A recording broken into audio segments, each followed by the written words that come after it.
All right, what's up, everybody?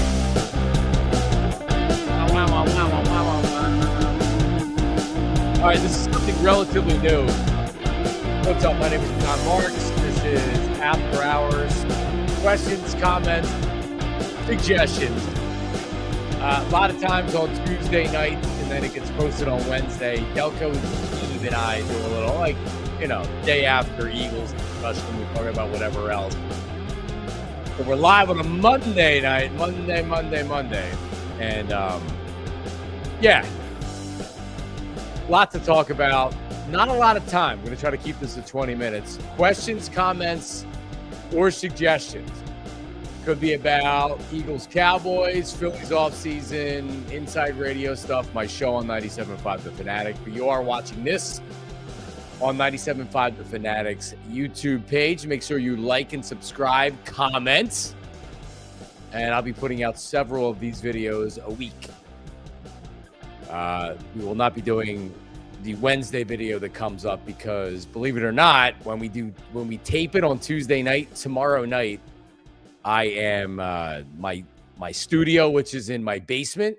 It's going to be invaded by 9, 8 to 10-year-old girls, as my daughter had wanted to do a sleepover, so she's doing a sleepover down here.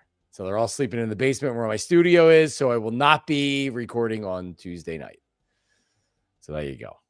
Hello to everybody. We have Michael Haynes saying, Johnny Marks, what's up? What's up? Simmer, what's happening, pal? Thank you very much. You don't know where that comes from. In a mocking fashion, because I knew Mike Missinelli was listening on his drive into work, I got Wayne Simmons on the air, and I said, Simmer, what's happening, pal? Because Mike was the type of guy that you didn't call him by the nickname, which is silly. Maybe for Mike, he was a legitimate journalist. But I went Simmer, and Mike erupted by a text message. He fell for the bait. There you go. Elliot gave Jalen a D. Yeah, I can't go D. He looked really good in the first half. So real fast, everything with the Cowboys game, Kevin Patullo is public enemy number one. I get it. If they named the new offensive coordinator or a new play caller tomorrow, I'd be fine with it. I don't think he's done a particularly good job. But yesterday's game was turnovers, penalties, mistakes, missed opportunities like dropping an interception. It was a combination of everything. And I don't think the Eagles got conservative in the second half, as conservative as a lot of people like to believe they normally do when they have a lead. They tried throwing the ball. I mean, they had to have tried throwing the ball. Saquon barely ran the ball at all, in particular in the second half. So I don't think they got conservative. I'm not telling you that I think that their scheme or Kevin Patullo is a good play caller, because I don't think that he is. There's an art to it. And he's not in any type of a rhythm right now. So the Eagles' offense isn't in a rhythm. They were in the first half. They did a good job in the first half. Patullo did a good job in the first half. Putting an entire game together for this offense is impossible. They just can't seem to do it. And that would be criticism of the head coach, the offensive coordinator, and the entire offensive staff. Got to figure it out. Are they going to? I don't know. At this point, I don't really think you can count on that. Jalen says they'll figure it out. Glad he's saying that. They're still 8-3, and they're still very much in position to get to the NFC Championship game and the win. We'll see. We will see. Questions, comments, and suggestions. You'll see it pop up, and I will do my best to answer all the questions. What have I found to be the biggest difference in 97.5 since I was there? So I left the Fanatic in let's keep this up there. I left the Fanatic in 2016. October of 2016 was my last day there, and I returned in I guess it was November, October of 2024, so 2025, so 9 years.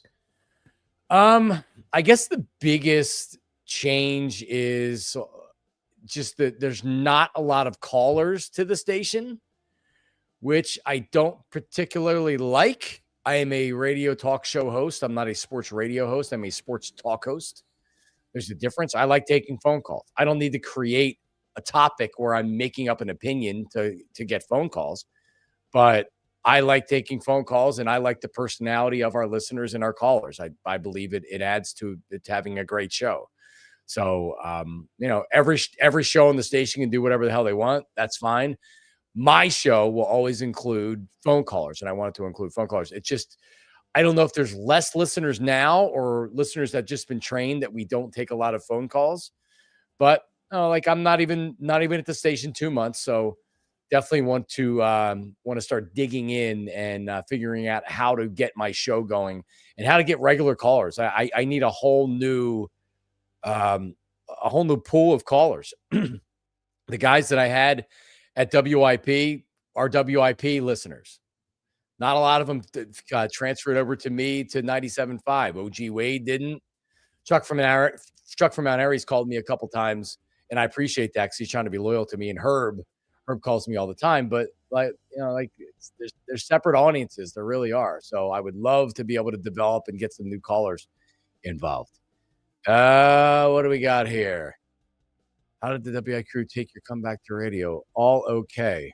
I heard from Jack, and I don't see why they wouldn't be okay with it. The only person I've really heard from was of the regulars was Jack. A number of others reached out to me that I'm still close with. I heard from John Johnson. Joe DeCamera reached out to me, people that I've known for a long time. So, and I have no issue with not hearing from anybody else, but I heard from a lot of people over there at WIP.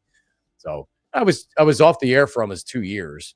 So it's not like I left and then 3 months later I was like, oh wow, look, I'm at 97.5 The Fanatic. So I think everybody had a decent understanding of everything. Let me see here.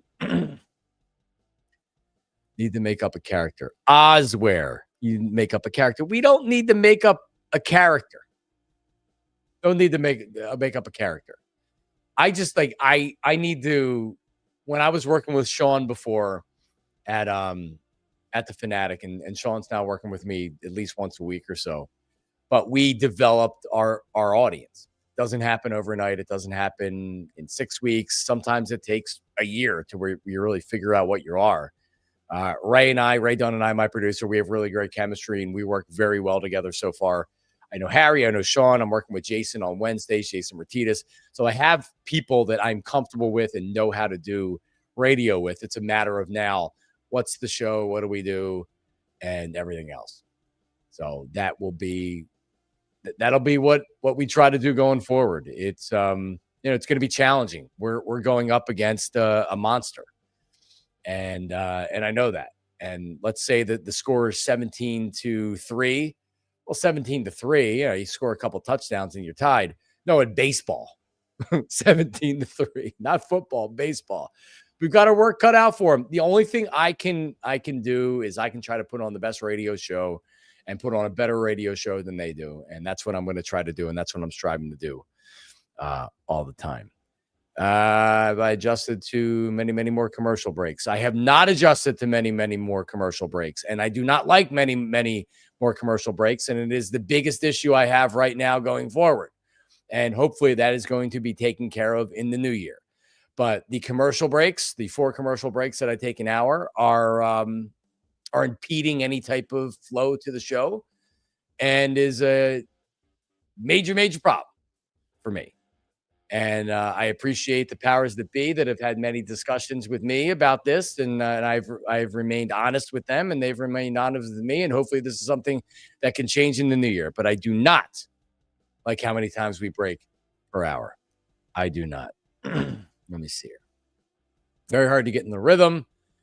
Segments feel like they're about 5 minutes each. Yeah, it's just kind of goes off what I was just saying right there. Once you kind of get going, and it's an abrupt stop.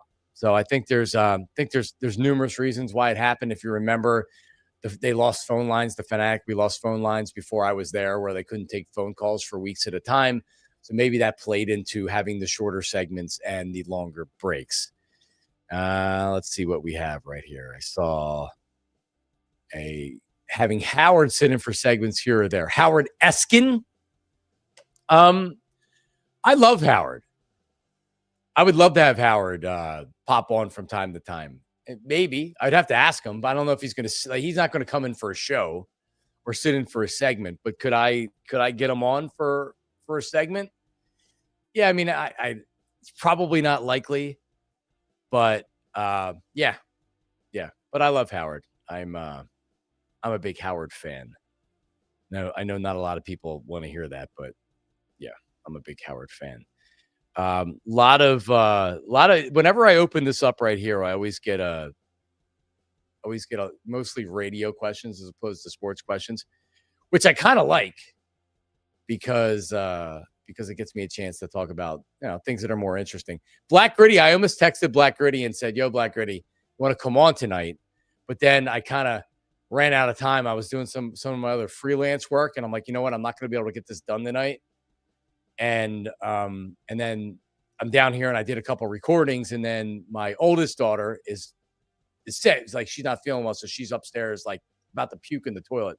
And I run upstairs, and she didn't end up throwing up, thank God. And hopefully she's not going to. I don't know if she has a stomach bug. But that kind of stopped any kind of type of forward momentum that I had. But then I came back down. I said, I got to do this. I got to do this now. As far as how we feel about the Eagles right now, honestly, I'm not changed much from prior to the Cowboys game. What's changed? Honest question. What's changed? The offensive coordinator isn't great. The play calling's not crisp. The passing game doesn't look great.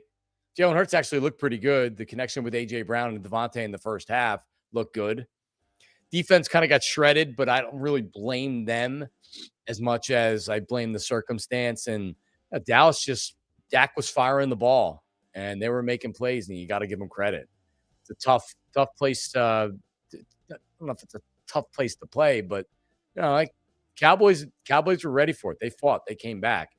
But I would other than losing a game, and now they're 8-3, and they don't control being the number one seed in the NFC. What's really changed? People don't believe in the offensive coordinator. People don't necessarily believe in the head coach and solving the offensive problems. They're still a good team. The only team that I really feel like would beat them would be the Rams at this point. I don't buy the Packers.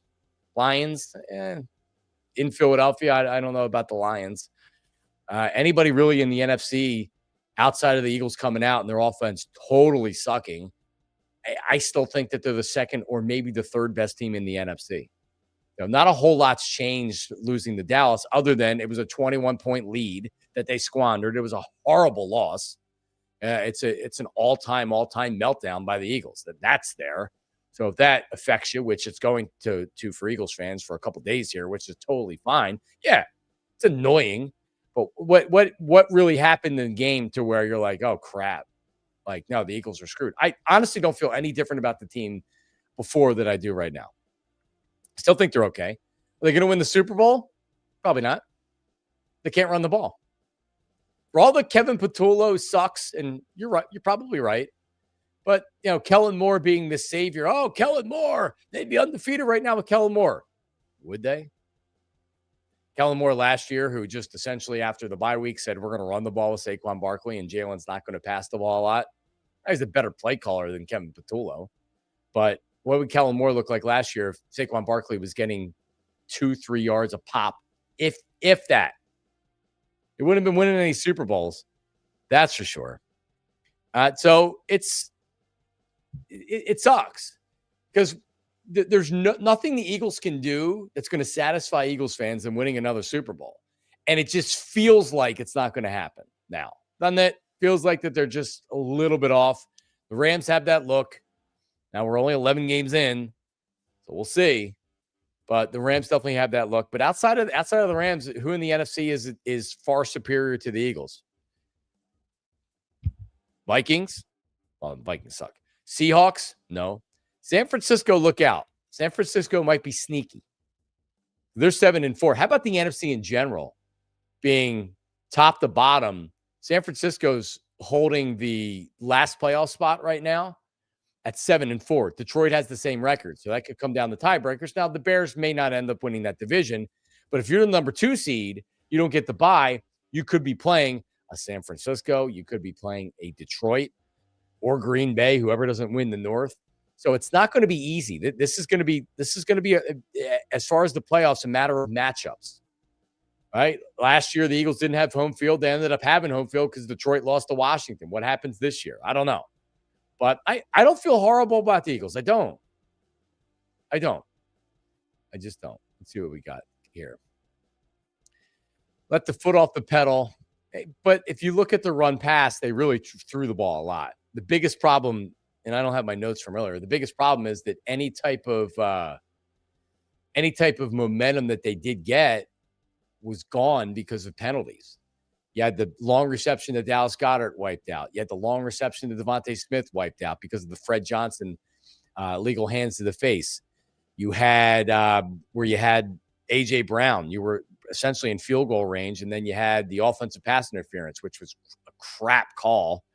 But you actually had positive gains on good plays and good throws that got nullified because of penalties. Xavier Gibson, he fields the ball at the 1 yard line. It bothers me that he's still going to be on the team. He sucks. He shouldn't be on the team. He's shown you no reason, nothing. I'd rather have Britton Covey back there. So they made mistakes. Zach Bond, interception right in his hands. Flew right through it. Next play, CeeDee Lamb, 48-yard reception. Play the Cooper DeJean got pass interference. Same one, 48 yards. So Cowboys took advantage of those things. The Eagles didn't. Cowboys tried to give the game to the Eagles too. They didn't want to take it. Eagles couldn't even take it. Even the Cowboys trying to give them the game, the Eagles couldn't take it. So that sucks. Number 2 seed. Yeah, but you also have to get. So let's say right now, if the playoffs ended today, the Eagles are playing the 49ers. And 49ers with Christian McCaffrey, 49ers without wide receivers, but still, that's not going to be an easy game. San Francisco is a good team. But yeah, like I'm not, as far as your main point here, which is going to Los Angeles to play the Rams. I'm not worried about home field for that. But it's one thing if it's in Philadelphia and it's cold. Like last year, it was snowing. Favored Eagles because they could run the ball with Saquon. You go to Los Angeles, you're going to have a controlled environment. You're not going to have the same type of weather that you could have in Philadelphia. It actually fits the passing game of the Rams a lot more. Just that they're a really tough matchup. Puka Nacua, Devontae Adams looks unbelievable. Matt Stafford's having a hell of a year, so that's a really, really tough game. It is. All right. Michael says, any other radio guys you could see potentially getting involved in the show? No, probably not. So I have Sean and Harry. Harry's twice a week. When I started doing this and I asked Harry if he'd be involved, I said, listen, I'll give you 2 days to start. Tuesdays and Fridays. So that's kind of what we've been doing. Jason and Sean have been doing it. Jason has been like every week, every other week. Sean's had 2 Mondays in a row. Sam Wilson from formerly of The Fanatic, now from Bet Parks. I thought she did a great job. She was on with me once, but Amy Fadul comes on almost weekly. So I don't know who else I would get on. Once football season's over, I might start doing some early Saturday shows just to try some other people out.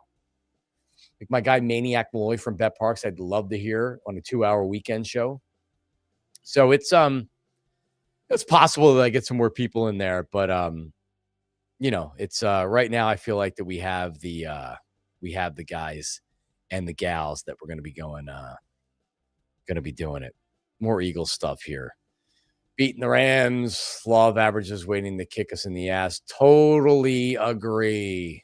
I do not feel good about any matchup against the Rams. You have to look at it just like keep it simple, stupid, which is how I live my life. When you beat a team that many times in a row and they were close in those games, they're going to be coming in with a different hunger. Like today on my show, Black Gritty called in, and he said that Saquon doesn't have that same hunger that he did last year. He's running out of bounds instead of trying to get that extra yard. He doesn't have that same pop to him this year. And if you ask Saquon that, he'd probably tell you you're crazy, but I see what Black Gritty's saying. You can't possibly have the same hunger when you failed. Think about Saquon Barkley. failed with the Giants, was mad as hell, and he went to the Eagles and, gave the middle finger to the Giants. He went out, had a 2,000-yard season, and won the Super Bowl. All right, like he was so motivated the entire year. When you win a Super Bowl and Saquon was on the banquet tour, Madden cover and everything else, right? Not telling you he didn't come in the camp in shape or anything like that. It's really difficult when you've climbed to the top of the mountain and you've won to do it again. When you lose the NFC Championship game, when you get beaten by the Eagles a couple times in a row, in the offseason, you're putting in those extra reps thinking about that. When you're tired and it's a game, you're like, you know what? We're not quitting. We got to beat these guys. It's really tough to keep beating a team that honestly is a better team than you right now in this year. So I would totally agree that I do not like that matchup against the Rams. Rams looking really good too. I love their defense and whatever. Well, I mean, listen, let me defend Beasley here for a second. We're in an industry where radio is trying to recover from COVID, and everything that happened before COVID. Beasley bought a bunch of stations. I never worked for Beasley. I worked for Greater Media. They closed on the station in 2000 and end of 2016, early 2017. I worked for CBS Radio when I first started working at WIP. They were acquired by Entercom, which changed their name to Odyssey. All of those things happened pre-pandemic, where you were paying a different price than what you'd be paying post-pandemic, because the advertising market has softened. The economy still isn't good. So radio companies are trying to figure out and say, hey, all right, listen, like, what is the new radio? What's the new norm? And through digital, like what I'm doing right now, radio's getting back to where they're not going to be needing to cut people, and where they are operating not at a loss, but at a profit. And that's kind of where we are right now in the radio game. And once the economy actually gets out of the toilet a little bit, I think we're going to be really good. But as far as the people that I work with, they are being paid. They are not volunteering, and they are not working for free. Everybody is being paid. So that is the case. And it's been fun being back on the air and get my feet wet back at the place where I started everything. It's cool when I walk in the building and I get to park in a parking spot in suburban Philadelphia where I don't have to pay city wage tax, and I don't have to pay for parking and everything else. And I can just park in a spot and walk right in the door, and I'm in. And a lot of familiar people that I worked with before, that I still work with. And Pierre Robert passing away, and shout out to Matt Cord, who was named his successor doing middays at WMMR. Matt and I talked over the weekend, and he told me it was coming. But, just the reaction of Pierre passing away, and just the community feel that the radio station gave off at WMMR, and it was with everybody that works for Beasley, was amazing. And it was really special to be a part of it. It was still, even I think it's been a month still. It's still very much with the station right now. All PHLY's concept will succeed in the long run. I mean, will they succeed in the long run? I can't answer that. I think they've done a really, really good job.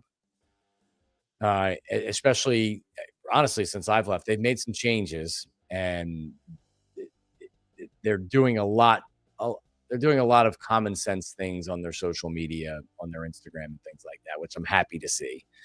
That I was hoping that they would do when I was there, but they didn't. But the people at PHLY are excellent people, talented people across the board, and I'm rooting for them. I think they do a great job. It's like, this is the digital game. So for all the talk about ratings and everything else, I would actually, if I was put in charge of a radio station right now, my focus would be shifting away from worrying about what's happening over the air and concentrating on the digital aspect of it. What's the next thing? What are we doing next? Right? Radio ratings are important. Are they as important as they used to be? How many YouTube followers do you have? How many YouTube subscribers do you have? How do you monetize that? The fast channels that are on everybody's TV now, how do we get on there, right? So it's a much different world. Just in a couple years, the radio and everything has changed so much. So it's a much different world than back then.